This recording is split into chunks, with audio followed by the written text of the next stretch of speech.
Good afternoon. We are extremely pleased that you are here. It is good to come together, to take thought beyond that which it has been before. Yes? You're knowing what you are wanting? You're ready to begin? No warming up necessary? You're warmed up? What do you want? What do you want? What do you want? What do you want? What do you want? What do you want? Oh, what do you want? You see, you've already told the universe what you want again and again. You've already put the details of what you want into your vortex. What you want is known by the universe, by your inner being, and is being responded upon by law of attraction. But when you identify what you want, you can feel your emotional guidance system letting you know your vibrational proximity to what you want. In other words, your relativity to what you want. So when you think about what you want, that's not when you create it. You've already created it. When we ask you what you want, asking you to focus upon what you want from your current vibrational state, which gives us a reading on what you've got going on vibrationally. You can read that reading too by your emotions. If what you want feels desperate to you, not so ready to receive it, if what you want feels frisky to you, then you're in the vibrational vicinity. Yes? So what do you want? What do you want? What do you want? What do you want? Easy does it. What do you want? It's such a nice thing to focus in the direction of your desire, to line up with what you want. What do you want? We want you to stop saying that, Abraham, and just call on someone now. Let's begin right here. Hello. First thing, I'd like to say thank you for everything, the CDs, the things at home. And also, I'd like to say I've been following you since I went to the Cancun land cruise and then the Caribbean cruise and then now this one. And it's just been such a great fun Not really joy. clear who's following. Who is it? You're the ones launching the rockets, and we're the one following your rockets, and we're the one focusing on what you've got going on. So you could say it's a mutual following thing going on. I feel that because I feel like we also have a private conversation at home in the thoughts and Never ending. Yeah. Yes. And I'd like to say after each cruise or each experience with you, awesome things happen right after, and I was like, wow. Well, it's because you practice more allowing. You get more into that satisfied receiving mode. So then you benefit by the momentum of that before you return to real life, where there's resistant things to chew on and other resistant people to chew on them with you. So I have three things. The last two are questions, and the first one is it's about gratefulness again, gratitude.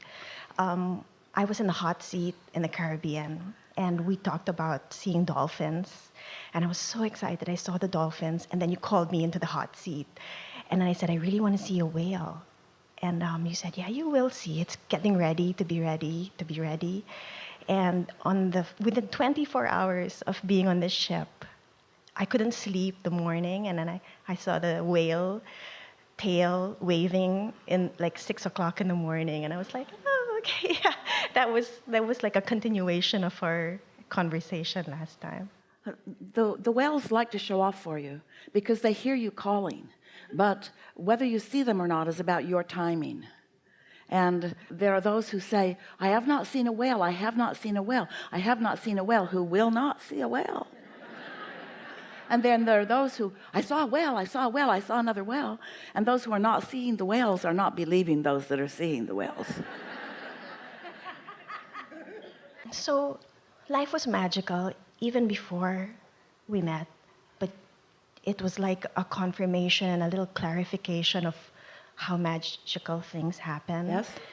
And I'm just wondering, when you're on a high, when you're joyful and you're feeling the flow of things and things are going great for you, a question in my mind is, how can you tell when you get an impulse? So you're feeling really frisky and you have an impulse and you want to act on it. But how can you tell if it's an impulse that will lead to more joy, or if in the future it might lead to temptation that might be sort of crash and burn?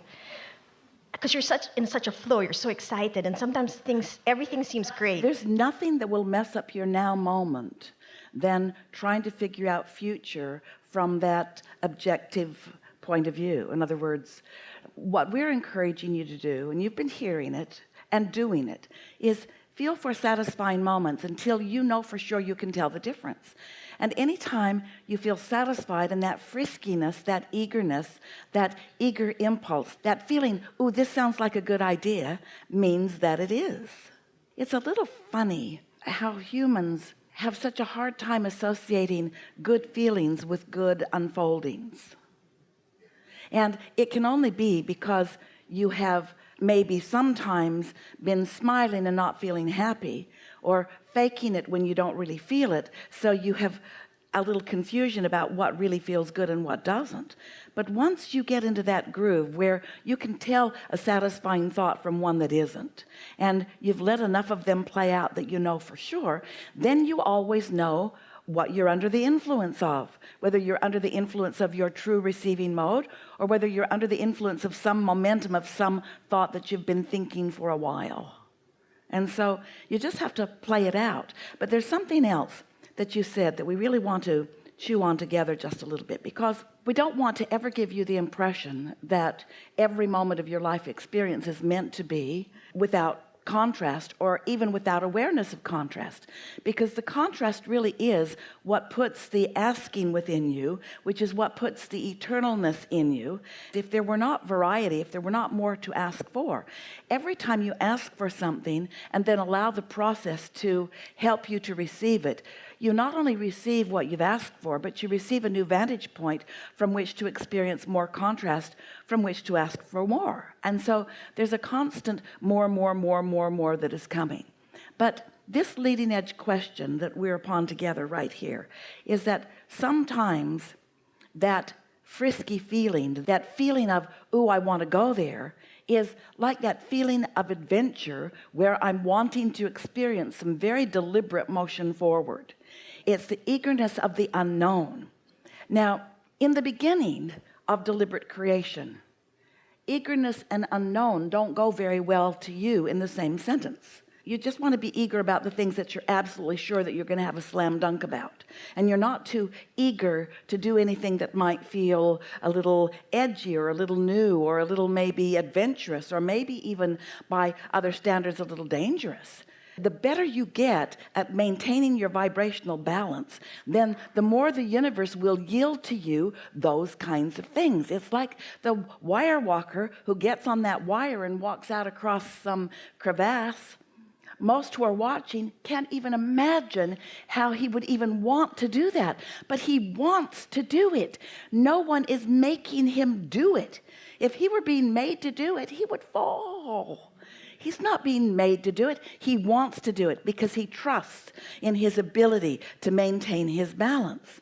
And so the more sure-footed you become in this vibrational world that you are living, then the more your eagerness will lead you to more and more that others might find sort of surprisingly dangerous, but it doesn't feel dangerous to you because you're sure-footed. When you are really, really good at something, let's say you are good at a sport. Let's talk about tennis.